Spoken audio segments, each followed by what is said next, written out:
Halo, waduh sudah lama sekali ya kita nggak ketemu ya. Eh, Baru-baru ini saya nonton banyak vlog dan tiba-tiba ingin membuat juga konten untuk diri sendiri. Jadi satu judul yang ingin saya angkat adalah banyak anak banyak rezeki. Relevankah? Ya, itu pertanyaannya. Saya nggak akan mengambil kesimpulan apakah banyak anak banyak rezeki itu mesti relevan dengan kondisi kita sekarang. Tapi mungkin saya ingin memberikan sebuah uh, beberapa argumen dan termasuk sebuah pengalaman saya yang saya alami sekitar setahun yang lalu. Jadi setahun yang lalu saya itu terlibat dalam sebuah pembuatan film dokumenter dan jaraknya itu adalah sekitar 3 jam dari kota Banda Aceh dan harus menuju ke sebuah daerah yang tidak ada sinyal telepon, tidak ada sinyal internet. Jadi HP itu sama sekali nggak berfungsi untuk urusan sinyal gitu. Nah, nama daerahnya itu dia Kecamatan Kurung Sabi. Kurung Sabi itu di Aceh Jaya dan dia daerah yang kami lalui itu, yang kami tuju itu adalah daerah yang menuju ke utara sehingga dia berada di kaki gunung di kaki Bukit Barisan. Saya lupa nama kampungnya, tapi yang jelas setelah kita sampai di kampung itu, kampung terakhir itu, kita akan naik gunung dan jika kita kemudian turun dari gunung di sisi sebelahnya, kita akan berada di Tangsi. Tangsi itu udah Kabupaten Pidi. Artinya dia berada di tengah Sumatera gitu. Dan bayangkan Sumatera itu kan di tengah Sumatera itu kan pegunungan itu dari Aceh sampai ke Lampung itu pegunungan. Kalau menyeberang Sumatera berarti kita akan melewati gunung yang curam ya, yang uh, tinggi sekali dan jalannya juga medannya cukup berat.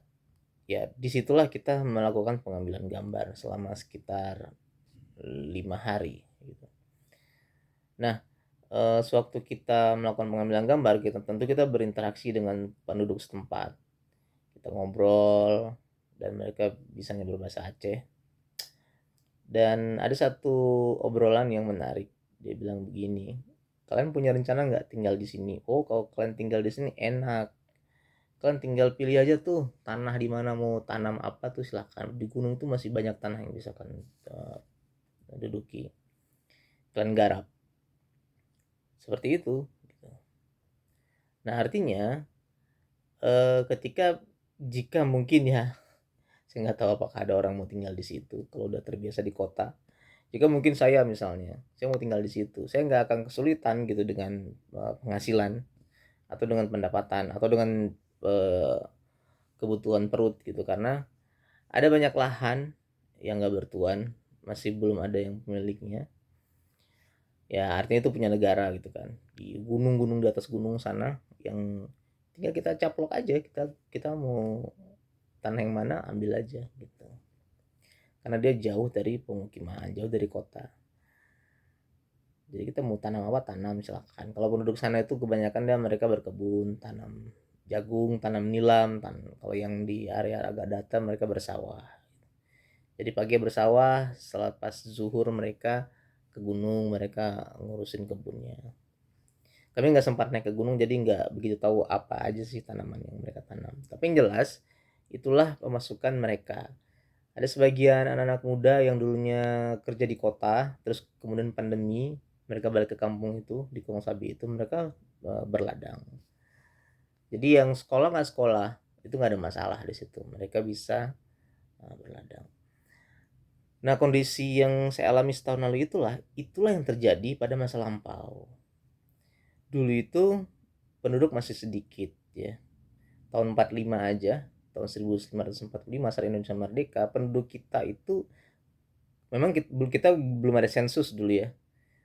Perkiraannya itu adalah 50-an juta atau sedikit. Jadi kalau di perkampungan akan ada banyak lahan yang masih bisa dimanfaatkan oleh siapapun yang ingin. Nah, seperti itu. Itu yang terjadi. Makanya ketika kemudian sebuah keluarga punya banyak anak, maka akan semakin banyak anaknya, akan semakin banyak lahan yang mereka bisa garap. Semakin banyak lahan yang mereka bisa garap, semakin banyak penghasilan sumber daya alam yang mereka akan dapatkan, mereka gunakan, mereka jual, mereka barter, sehingga akan sangat mencukupi kebutuhan keluarganya. Kira-kira seperti itulah gambarannya. Nah, kondisi itu mungkin nggak akan terjadi di sebuah kota yang lahannya itu terbatas, sudah dimiliki oleh orang, dan kalau kita ingin memiliki kita harus membeli, dan harganya juga nggak murah. Jadi tidak akan sama hal yang kita alami di Kurung Sabi itu dengan di sebuah ibu kota provinsi misalnya kayak Banda Aceh. Ya nggak bisa disamain, dan itu yang terjadi juga di kota-kota lainnya.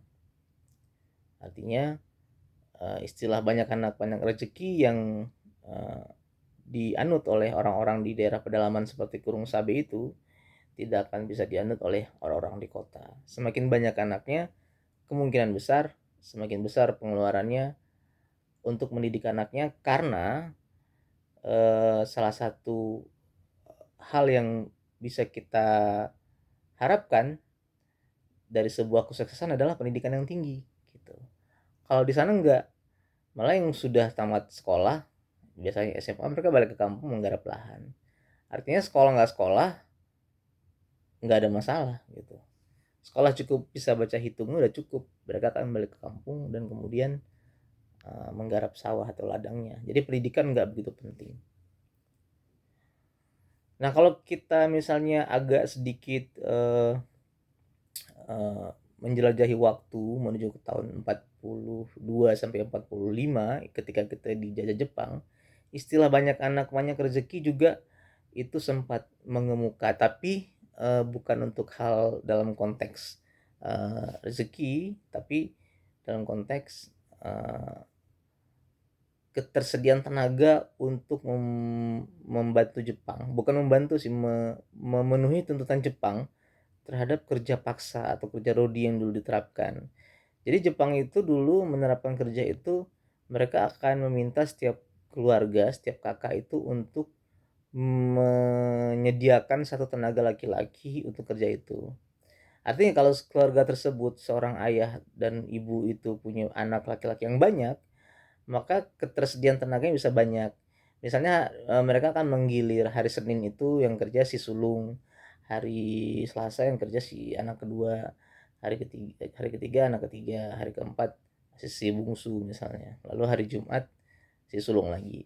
Artinya seminggu itu paling banyak mereka akan dapat 2 kali kerja, dibandingkan dengan sebuah keluarga yang cuma punya satu anak misalnya, yang si anak dan si ayah itu akan berganti-gantian bekerja.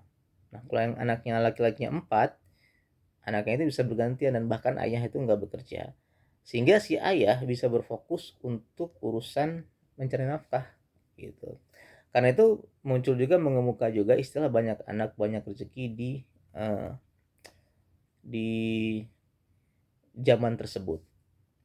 Kalau kita tarik lagi ke zaman yang lebih lama lagi, di sewaktu pembangunan Candi Borobudur juga melakukan hal yang sama.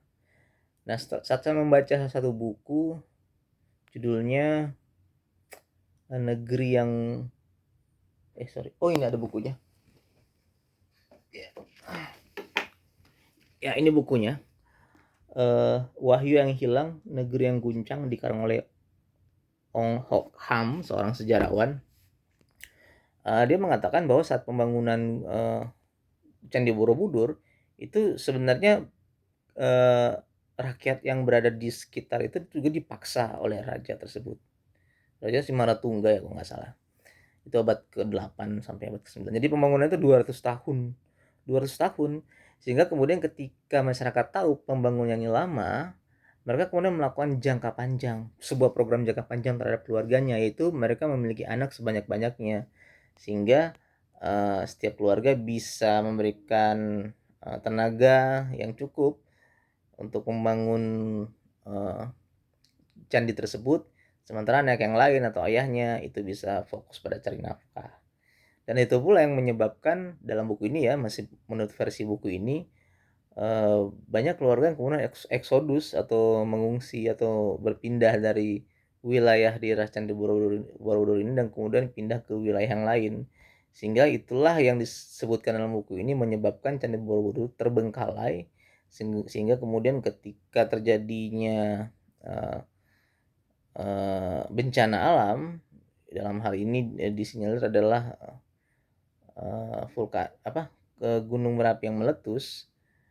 Candi Borobudur ini tertanam dan nggak ditemukan bertahun-tahun, beratus tahun kemudian, sehingga kemudian akhirnya ditemukan oleh uh, Raffles ya pada tahun 1811 atau 1814, saya nggak begitu ingat, sekitar itulah. Itu berarti kan kalau dari abad ke-8 ke abad ke-9 sampai ke abad ke-19 berarti hampir 1000 tahun ya. Hampir kita bilang 1000 tahun, gila. 1000 tahun itu nggak ditemukan. Gitulah. Jadi kembali ke masalah tenaga kerja yang yang membangun candi tersebut selama 200 tahun, kita bayangkan juga perlu begitu banyak tenaga gitu. Dan sehingga kemudian pada jangka panjangnya si keluarga ini akan membuat program yang sama juga, yaitu program memiliki anak sebanyak-banyaknya, anak laki-laki sebanyak-banyaknya, dan mengemuka juga istilah banyak anak banyak rezeki dalam kasus ini. Nah, itu beberapa kejadian di mana istilah banyak anak banyak rezeki itu mengemuka, yang terjadi pada abad ke-8, pada tahun pada masa pendudukan Jepang, dan juga pada apa yang saya alami pada masa ini, tapi tidak di sebuah daerah kota, tapi di sebuah daerah pedalaman. Nah, dari 3 cerita itu, pertanyaannya adalah, yang silakan Anda jawab sendiri, masih relevankah banyak anak banyak rezeki?